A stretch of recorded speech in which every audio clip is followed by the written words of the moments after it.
Good evening, everyone. Welcome back to our YouTube channel One Stop Need. This is your Chaitali ma'am. तो जैसे कि हम इस revision series में पी ब्लॉक को कंटिन्यू कर रहे थे, तो हमने 13, 14, 15, 16 ग्रुप को पढ़ लिया था। अब हमारे पास नेक्स्ट ग्रुप आते हैं, दैट इज़ 17 एंड 18। ऑल्दो ये लास्ट ग्रुप है, पर सबसे ज़्यादा रिएक्टिव ग्रुप 17 हमारे लिए यहाँ पर क्वेश्चंस इंपॉर्टेंट बन जाते हैं, क्योंकि इससे पहले जो क्वेश्चंस आते थे that was based on oxy acids of halogens. पर क्योंकि अब कंपाउंड हमारे सिलेबस में नहीं है, तो आई थिंक यहाँ पर आपको इनकी फिजिकल प्रॉपर्टीज़ और केमिकल प्रॉपर्टीज़ के ट्रेंड्स पर फोकस करना चाहिए। तो सबसे पहला है हमारे लिए ग्रुप 17, जहाँ पर होते हैं fluorine, chlorine, bromine, iodine and एस्टेटिन। अगर इलेक्ट्रॉनिक कॉन्फ़िगरेशन की बात करें तो अगेन सेम रूल, जो भी ग्रुप नंबर है उसमें 10 माइनस करेंगे। 7 इज दी वैलेंस इलेक्ट्रॉन्स, उसको लिखेंगे कैसे, NS2 NP5। इलेक्ट्रॉनिक कॉन्फ़िगरेशन की अगर बात की जाए तो 2s2 2p5, then 3s2 3p5, जो हम ट्रेंड पी ब्लॉक में फॉलो कर रहे थे। तो फर्स्ट 2 एलिमेंट्स में NS2 NP5, देन नेक्स्ट वाले में D इलेक्ट्रॉन्स आएंगे, और सबसे लास्ट वाला जो है एस्टेटिन, वहाँ पर हमारे F और D दोनों ही इलेक्ट्रॉन्स काउंट होंगे। ठीक है, तो यहाँ पर फ्लोरीन की बात करें तो 2s2 2p5, chlorine 3s2 3p5, bromine 3d10 4s2 4p5, यहाँ पर D इलेक्ट्रॉन्स, देन आयोडीन में 4d10 एंड एस्टेटिन में 4f14 एंड 5d10। तो एक जनरल क्वेश्चन यहाँ पर आता है या पूछा जा सकता है, जो हमने पहले भी पढ़ा है पीरियोडिसिटी में, कि अगर हेलोजेंस की बात की जाए तो हेलोजेंस सबसे ज़्यादा रिएक्टिव क्यों होते हैं। हमने पहले डिस्कस किया था कि पीरियोडिक टेबल की सबसे left hand side and right hand side दोनों जो ग्रुप्स होते हैं वो सबसे ज़्यादा रिएक्टिव होते हैं। तो लेफ्ट हैंड साइड के लिए तो हमारा ग्रुप 1 और ग्रुप 2 हो गया, क्योंकि वहाँ पर आयनाइजेशन एंथैल्पी कम होती है। और अगर ग्रुप 17 की बात करें तो यहाँ पर इलेक्ट्रॉन एफिनिटी या इलेक्ट्रोनेगेटिविटी सबसे ज़्यादा होती है। तो एक जो इम्पॉर्टेंट प्रॉपर्टी आपको यहाँ पर दिख रही होगी कि NS2 NP5, मतलब एक इलेक्ट्रॉन की यहाँ पर कमी है टू कंप्लीट देयर ऑक्टेट, और इसीलिए they are the most electronegative elements. अगर हम फिजिकल प्रॉपर्टीज़ की बात कर रहे हैं तो यहाँ पर कोई चेंज नहीं है। Fluorine, chlorine, bromine, iodine, down the group size increase होगा। साइज इंक्रीज होगा तो इसका मतलब आयनाइजेशन एंथैल्पी डिक्रीज। तो जो रेगुलर ट्रेंड होता है वही है। इलेक्ट्रोनेगेटिविटी की बात करें तो हम कहते हैं down the group electronegativity decrease होती है। करेक्ट, तो हमने दोनों तरह से डिस्कस किया। अलॉन्ग द पीरियड की बात करेंगे तो ये मोस्ट इलेक्ट्रोनेगेटिव एलिमेंट है। तो अगर हेलोजन्स अलॉन्ग द पीरियड आप देखेंगे तो मोस्ट इलेक्ट्रोनेगेटिव, और विद इन दी हेलोजन अगर आपको देखना है तो डाउन द ग्रुप ये डिक्रीज होता है। इसका मतलब फ्लोरीन सबसे ज़्यादा इलेक्ट्रोनेगेटिव है, तो ये the most electronegative element of complete periodic table, वो आ गया हमारा फ्लोरीन। उसके बाद नेक्स्ट आती है यहाँ पर एक अगेन अ फिजिकल प्रॉपर्टी, जिसको हम कहते हैं इलेक्ट्रॉन गेन एंथैल्पी। क्योंकि ज़्यादा इलेक्ट्रोनेगेटिव है, ज़्यादा इलेक्ट्रोनेगेटिव होने के कारण क्या इनके पास टेंडेंसी इलेक्ट्रॉन गेन करने की टेंडेंसी, तो कुछ ना कुछ एनर्जी भी रिलीज़ करेंगे, जिसको हम कहते हैं इलेक्ट्रॉन गेन एंथैल्पी या इलेक्ट्रॉन अफिनिटी। ये होती तो नेगेटिव है। अब यहाँ पर एक ट्रेंड में या एक आप कहोगे ट्रेंड में चेंज आ जाता है। फ्लोरीन, क्लोरीन, ब्रोमीन, आयोडीन, हम ये कह रहे हैं कि फ्लोरीन मोस्ट इलेक्ट्रोनेगेटिव है, पर उसकी इलेक्ट्रॉन गेन एंथैल्पी कम है विथ रिस्पेक्ट टू क्लोरीन। अब ऐसा क्यों हुआ? तो यहाँ पर जो हम बात कर रहे हैं क्लोरीन, फ्लोरीन, ब्रोमीन, आयोडीन की, ये हम इनके एब्सोल्यूट वैल्यू की बात करते हैं। हम वहाँ पर साइन को कंसिडर नहीं करते, उनके एब्सोल्यूट वैल्यू को देखते हैं। तो हम ये कह रहे हैं कि क्योंकि फ्लोरीन मोस्ट इलेक्ट्रोनेगेटिव तो है, पर उसका साइज़ है बहुत छोटा। साइज़ छोटा होने के कारण यहाँ पर आ जाता है इंटर इलेक्ट्रॉनिक रिपल्शन। इसीलिए अगर कोई भी इलेक्ट्रॉन यहाँ पर आएगा तो उसकी इलेक्ट्रॉन गेन एंथैल्पी कम हो जाएगी, मतलब एब्सोल्यूट वैल्यू की अगर बात करें तो वो हमारी कम हो जाएगी with respect to chlorine. Chlorine का साइज़ थोड़ा सा बड़ा है, तो इसीलिए वो ईजिली इलेक्ट्रॉन को एक्सेप्ट कर सकता है। अगर इलेक्ट्रॉन गेन एंथैल्पी या इलेक्ट्रॉन एफिनिटी की बात करें तो रिस्पेक्टिव पीरियड्स में ये भी सबसे ज़्यादा होगी। क्यों? क्योंकि इलेक्ट्रोनेगेटिविटी भी ज़्यादा है। और एक और चीज़ जो मोस्ट इम्पॉर्टेंट आती है यहाँ पर कि effective nuclear charge. Along the period क्या होता है, इफेक्टिव न्यूक्लियर चार्ज इंक्रीज होता है। तो इसका मतलब सबसे मैक्सिमम हमारा ग्रुप 17 में होगा और इसीलिए इनकी जो कोवेलेंट रेडियस है वो सबसे स्मॉलेस्ट होगी। तो रेडियस या साइज़ के बारे में हमने डिस्कस किया, but that was along the group, हमने फ्लोरीन क्लोरीन के बीच में डिस्कस किया। पर अगर अलॉन्ग द पीरियड की बात करें तो सबसे स्मॉलेस्ट कोवेलेंट रेडियस किसकी होगी, हेलोजेंस की होगी। फिर यहाँ पर ये जो हेलोजेंस हैं ये क्योंकि हमें मोनो एटॉमिक फॉर्म में नहीं मिलते हैं, ये हमें मिलते हैं डाई एटॉमिक फॉर्म में, तो इनकी भी फिजिकल प्रॉपर्टीज़ हमें पता होनी चाहिए। तो जो डाई हेलाइड्स हैं या डाई एटॉमिक मॉलिक्यूल्स हैं, that is F2Cl2 Br2 and I2। अब यहाँ पर ये ध्यान रखना है कि ये जो भी फिजिकल स्टेट कलर ये डाउन द ग्रुप हमेशा इंक्रीज होता जाएगा।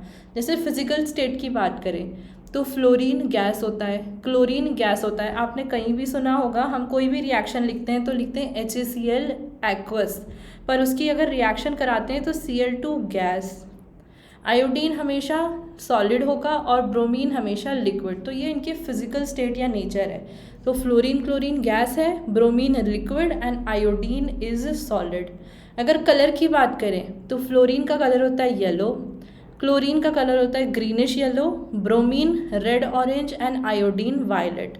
अब यहाँ पर मैं एक चीज़ इंपॉर्टेंटली बताना चाहती हूँ कि ये वाली चीज़ें आपको पता क्यों होनी चाहिए, क्योंकि अभी एक नया टॉपिक हमारे इसमें ऐड हुआ है, दैट इज़ प्रैक्टिकल केमिस्ट्री। तो ये उनकी आइडेंटिफिकेशन भी हो सकती है, फिजिकल आइडेंटिफिकेशन, जहाँ पर आपको क्या पता होना चाहिए, फ्लोरीन गैस, क्लोरीन भी gas, bromine liquid and iodine solid. साथ साथ में उनका colour yellow, greenish yellow, red orange and iodine का होता है वायलेट टू ब्लैक कलर। फिर अगर हम सॉल्युबिलिटी की बात करें तो फ्लोराइड जो होते हैं वो सॉल्यूबल होते हैं। अब क्यों सॉल्यूबल है, हमेशा मैं कहती हूँ वाटर सॉल्यूबल के लिए आपको क्या देखना चाहिए, वाटर के साथ अफिनिटी, क्योंकि फ्लोरीन हाइड्रोजन बॉन्डिंग बना सकता है इसलिए सॉल्यूबल है, और क्लोरीन ब्रोमीन आयोडीन नहीं बना सकते, इसीलिए solubility down the group decrease हो जाती है। तो अगर मैं आयोडीन की बात करूँ तो आयोडीन कहाँ सॉल्यूबल होगा, ऑर्गेनिक सॉल्वेंट्स में। Organic solvents like hexane, benzene, उस टाइप के जो सॉल्वेंट्स होते हैं उसमें सॉल्यूबल होता है। बाकी अगर वाटर के साथ बात कर रहे हैं तो ये इनसॉल्यूबल है। फिर बात करें अगर बॉन्ड डिसोसिएशन एंथैल्पी की, अब हम हमेशा कहते हैं बॉन्ड डिसोसिएशन एंथैल्पी क्या होगी, जितना बड़ा साइज़ होता है उतना ही इजीली आप किसी भी बॉन्ड को तोड़ सकते हैं, जिसकी बॉन्ड लेंथ ज़्यादा होगी उसको आप तोड़ सकते हैं। तो यहाँ पर आपने देखा क्लोरीन की सबसे ज़्यादा होती है बॉन्ड डिसोसिएशन एंथैल्पी, होना किसकी चाहिए थी, फ्लोरीन की, है ना। हम डाउन द ग्रुप कह रहे हैं तो डाउन द ग्रुप मतलब आयोडीन की सबसे कम और सबसे ज़्यादा बॉन्ड डिसोसिएशन एंथैल्पी किसकी, फ्लोरीन की। बट अगेन यहाँ पर आ जाते हैं कौन से, इलेक्ट्रॉन इलेक्ट्रॉन रिपल्शन। क्योंकि इलेक्ट्रॉन इलेक्ट्रॉन रिपल्शन है तो ये अपने आप ऑटोमेटिकली ज़्यादा इजीली टूट सकता है, आपको एक्सटर्नल एनर्जी कम देनी पड़ेगी, इसीलिए क्लोरीन की सबसे ज़्यादा, फिर ब्रोमीन, देन आता है फ्लोरीन और फिर आयोडीन। तो आयोडीन की बॉन्ड डिसोसिएशन एंथैल्पी सबसे मिनिमम होती है, इजीली ब्रेकिंग। मेल्टिंग पॉइंट और बॉइलिंग पॉइंट की बात करें तो डाउन द ग्रुप इंक्रीज होता है। तो यहाँ पर जो प्रॉपर्टी इंपॉर्टेंट है that is bond dissociation enthalpy, solubility और साथ में फिजिकल स्टेट एंड कलर, क्योंकि ये आपसे हमारे प्रैक्टिकल में भी पूछा जा सकता है। फिर हम आते हैं इसके ऑक्सीडेशन स्टेट पर। अब ऑक्सीडेशन स्टेट के लिए हम हमेशा क्या करते हैं, जो भी वैलेंस इलेक्ट्रॉन्स हैं उसको आप देखते हैं, या तो ये एक इलेक्ट्रॉन इजीली गेन कर सकता है, अगर एक इलेक्ट्रॉन गेन करेगा तो -1 ऑक्सीडेशन स्टेट दिखाएगा। तो -1 ऑक्सीडेशन स्टेट यहाँ पर मोस्ट कॉमन ऑक्सीडेशन स्टेट है, वो तो सब दिखा सकते हैं। फिर आता है नेक्स्ट पॉजिटिव ऑक्सीडेशन स्टेट्स। तो पॉजिटिव ऑक्सीडेशन स्टेट्स आपको कहाँ देखने को मिलेगी, तो फ्लोरीन की पॉजिटिव ऑक्सीडेशन स्टेट आपको सिर्फ ऑक्सीजन के साथ में देखने को मिलेगी। अब ऐसा क्यों, क्योंकि फ्लोरीन के बाद अगर कोई ज़्यादा इलेक्ट्रोनेगेटिव एटम है तो वो है ऑक्सीजन, इसीलिए हम वहाँ पर +1 ऑक्सीडेशन स्टेट देख सकते हैं। या फिर हमारे ऑक्सो एसिड जो होते हैं वहाँ पर। तो +1 +3 +5 +7 क्लोरीन, ब्रोमीन, आयोडीन सब दिखा सकते हैं, पर हमारा फ्लोरीन नहीं दिखा सकता। क्यों नहीं दिखा सकता? क्योंकि उसके पास वेकेंट d ऑर्बिटल नहीं है टू गिव द इलेक्ट्रॉन्स या टू एक्सेप्ट द इलेक्ट्रॉन्स। ठीक है, फिर आते हैं ऑक्सीडाइजिंग नेचर। अब हमने देखा ऑक्सीडाइजिंग नेचर का मतलब क्या है। ऑक्सीडाइजिंग नेचर मतलब ऑक्सीडाइजिंग एजेंट की तरह बिहेव करना। क्या हेलोजेंस मोस्ट इलेक्ट्रोनेगेटिव है? अगर मोस्ट इलेक्ट्रोनेगेटिव है इसका मतलब एक इलेक्ट्रॉन गेन करेंगे। एक इलेक्ट्रॉन गेन किया, क्या मतलब खुद रिड्यूस हुए? इसका मतलब they behave as a strong oxidising agent. इसीलिए हम कहते हैं ऑक्सीडाइजिंग नेचर ऑफ हेलोजेंस को हम यहाँ डिस्कस करते हैं, क्योंकि उनकी सेल्फ रिडक्शन प्रॉपर्टी सबसे ज़्यादा होती है, तो they behave as strong oxidising agent. अगर डाउन द ग्रुप बात करें ऑक्सीडाइजिंग नेचर की, तो क्या होना चाहिए? क्योंकि फ्लोरीन सबसे ज़्यादा इलेक्ट्रोनेगेटिव, तो फ्लोरीन का ऑक्सीडाइजिंग नेचर सबसे ज़्यादा और आयोडीन का सबसे कम। इसको वेरीफाई करने के लिए हमने इनके इलेक्ट्रोड पोटेंशियल को भी देखा। अब हमने इलेक्ट्रोकेमिस्ट्री में पढ़ा था, अगर स्ट्रॉन्ग ऑक्सीडाइजिंग एजेंट है या स्ट्रॉन्ग सेल्फ रिडक्शन प्रॉपर्टी है, तो उसका रिडक्शन पोटेंशियल ज़्यादा होना चाहिए या पॉजिटिव होना चाहिए। इसीलिए हम कहते हैं कि E0 रिडक्शन पोटेंशियल फ्लोरीन का पॉजिटिव होता है एज़ कम्पेयर टू आयोडीन। और अगर इलेक्ट्रोड पोटेंशियल की बात करें, तो इलेक्ट्रोड पोटेंशियल आप कैसे कैलकुलेट करते हैं? यहाँ पर 3 फैक्टर्स पर डिपेंड करता है, enthalpy of dissociation, electron gain enthalpy और साथ में हाइड्रेशन एंथैल्पी। डिसोसिएशन क्यों? क्योंकि जो डाइहैलाइड्स हैं उस दोनों एटम को ब्रेक करना है। इलेक्ट्रॉन गेन एंथैल्पी, जब एटम ब्रेक हो गया तो इलेक्ट्रॉन गेन करने के लिए। और हाइड्रेशन, क्योंकि हम जो इलेक्ट्रोड पोटेंशियल निकालते हैं वो एक्वस सोल्यूशन में निकालते हैं, इसीलिए। तो यहाँ पर हमने दोनों का डिस्कस कर लिया। फ्लोरीन स्ट्रॉन्ग ऑक्सीडाइजिंग एजेंट है और आयोडीन सबसे वीक, इसीलिए आयोडीन की हमें डायरेक्ट रिएक्शन नहीं मिलती है। दैट मीन्स अगर आप I2 से I- ये क्या रिडक्शन हुआ, तो आपको ये रिएक्शन देखने को नहीं मिलेगी। क्यों नहीं मिलेगी? क्योंकि इसका रिडक्शन पोटेंशियल होता है निगेटिव। इसका मतलब वो सिर्फ ऑक्सीडाइजिंग एजेंट की तरह बिहेव करेगा। करेक्ट, सिर्फ ऑक्सीडाइज हो सकता है, इसीलिए आपको I- से I2 ही देखने को मिलता है। बाकी सारे जो हमारे हेलोजेंस हैं वो सब कुछ देख सकते हैं, X2 से X- आपको देखने को मिलेगा। फिर नेक्स्ट हम आते हैं इनकी केमिकल प्रॉपर्टीज़ पर। केमिकल प्रॉपर्टीज़ में अगेन यहाँ पर जो इम्पॉर्टेंट है रिएक्शन विथ हाइड्रोजन के लिए। रिएक्शन विथ हाइड्रोजन में यहाँ पर आपको क्या देखना है कि अगर HF, HCl या HBr एंड HI बन रहा है, तो सबसे पहले उसकी एफिनिटी मतलब हाइड्रोजन से बॉन्डिंग। क्योंकि फ्लोरीन यहाँ पर हाइड्रोजन बॉन्डिंग बना सकता है, तो affinity down the group decrease होगी। फिर अगर बॉन्ड डिसोसिएशन एंथैल्पी या स्टेबिलिटी की बात की जाए, तो HF, क्योंकि बॉन्ड बहुत ज़्यादा स्ट्रॉन्ग होगा, हाइड्रोजन बॉन्डिंग है, तो उसकी बॉन्ड डिसोसिएशन एंथैल्पी सबसे ज़्यादा एज़ कम्पेयर टू HI। अगर HI का बॉन्ड डिसोसिएशन एंथैल्पी सबसे कम है, इसका मतलब HI का बॉन्ड आप इजीली तोड़ सकते हैं। तो एसिडिक नेचर की अगर बात करें, तो HI कैसे इजीली ब्रेक हो सकता है? क्योंकि HI इजीली ब्रेक होगा, H+ आयन दे सकता है, तो acidic nature down the group increase होगा। बॉइलिंग पॉइंट और मेल्टिंग पॉइंट की बात करें, तो मैंने पहले भी कहा है, क्योंकि यहाँ पर हाइड्रोजन बॉन्डिंग आ जाती है, तो HF का बॉइलिंग पॉइंट सबसे ज़्यादा, और मेल्टिंग पॉइंट की बात करें तो HF का मेल्टिंग पॉइंट कम हो जाता है विद HI। नेक्स्ट हमारे लिए है reaction with oxygen. Reaction with oxygen में आयोडीन, क्लोरीन, ब्रोमीन, फ्लोरीन का अगर रिएक्टिविटी या स्टेबिलिटी ऑर्डर देखें, तो आयोडीन के जो भी ऑक्साइड होते हैं वो ज़्यादा स्टेबल होते हैं as compared to fluorine. Fluorine के जो ऑक्साइड्स हैं 2 ही टाइप के मिलेंगे, OF2 एंड O2F2। तो ये जो ऑक्साइड्स होते हैं ये फ्लोरीनेटिंग एजेंट की तरह बिहेव करते हैं। अब क्यों बिहेव करेंगे? क्योंकि यहाँ पर फ्लोरीन इलेक्ट्रोनेगेटिव है, इजीली अपने आप को रिलीज़ करने की कोशिश करेगा, तो ये फ्लोरीनेटिंग एजेंट मतलब फ्लोरीन डोनेटिंग एजेंट की तरह बिहेव करते हैं। क्लोरीन की बात करें तो क्लोरीन के जो भी ऑक्साइड है वो स्ट्रॉन्ग ऑक्सीडाइजिंग एजेंट की तरह बिहेव करेंगे, बहुत रिएक्टिव होते हैं और एक्सप्लोजिव भी होते हैं। तो ये उनकी कुछ यूनिक प्रॉपर्टी है। अगर फ्लोरीन की बात करें, फ्लोरीनेटिंग एजेंट। क्लोरीन की बात करें तो रिएक्टिव एंड एक्सप्लोजिव।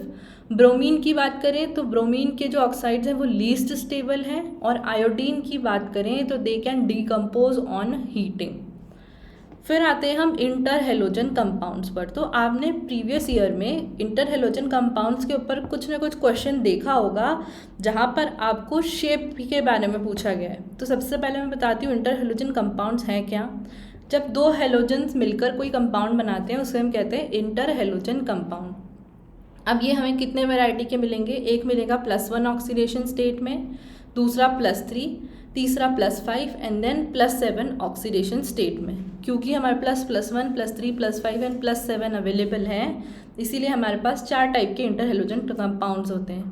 अब ये X और X' मेंशन किया है मैंने। तो X मतलब कौन सा, जिसका लार्ज साइज़ है। तो फ्लोरीन, क्लोरीन, ब्रोमीन, आयोडीन की बात कर रहे हैं तो आयोडीन सबसे ज़्यादा लार्ज साइज़, और X' मतलब जो ज़्यादा क्वांटिटी में होगा, X5, X7, X3, वो कौन सा होना चाहिए, स्मॉल साइज़। तो इसका मतलब अगर मैं बात कर रही हूँ ClF3, तो क्या यहाँ पर Cl X को रिप्रेजेंट कर रहा है क्योंकि साइज़ इंक्रीज, और F X' को। अब ये क्यों इम्पॉर्टेंट है, क्योंकि अगर आप इनकी हाइड्रोलिसिस देखोगे कि अगर मैंने इंटर हेलोजन कंपाउंड्स का हाइड्रोलिसिस किया तो वहाँ पर क्या बनता है उसके लिए इम्पॉर्टेंट है। तो जो भी X' होगा वो हमारा एसिड बना लेता है।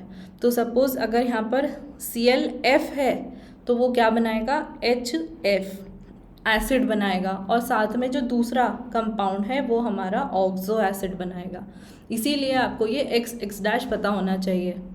अगर इंटर हेलोजन कंपाउंड की बात करें तो डायमैग्नेटिक और कोवेलेंट होते हैं, पर इम्पॉर्टेंट है कि वो they are more reactive than halogen. ज़्यादा रिएक्टिव है, इसका मतलब उनका बॉन्ड इजीली ब्रेक हो सकता है। इसीलिए हम कहते हैं इनकी बॉन्ड डिसोसिएशन एंथैल्पी डायहेलोजन से कम होती है। अगर अब मैं शेप की बात करूं तो जनरल जो क्वेश्चन आता है वो शेप पर आता है, हाइब्रिडाइजेशन एंड शेप। तो ClF3 एंड IF5 मैंने एक एग्जाम्पल के तौर पर लिया है। ClF3 तो आप शेप कैसे बताएंगे, क्योंकि ये कोवेलेंट कंपाउंड है, कोवेलेंट रेडियस है। हमने पढ़ा है हाइब्रिडाइजेशन। हाइब्रिडाइजेशन अगर आप इसका कैलकुलेट करेंगे तो क्या होगा, तो आपको मैंने ट्रिक बताया है। सबसे पहले मोनोवेलेंट एटम, उसके वैलेंस इलेक्ट्रॉन। तो क्लोरीन यहाँ पर मोनोवेलेंट है तो 7 वैलेंस इलेक्ट्रॉन्स, 3 यहाँ पर मोनो एटॉमिक या मोनोवैलेंट एटम्स है, दैट इज़ फ्लोरीन। टोटल आप करेंगे तो 5, दैट मीन्स sp3d, ये होगा हाइब्रिडाइजेशन। क्योंकि यहाँ 5 स्टेरिक नंबर है पर हमारे पास बॉन्ड कितने बन रहे हैं, सिर्फ 3 बन रहे हैं, तो इसीलिए हम कहते हैं ClF3 का शेप क्या होता है,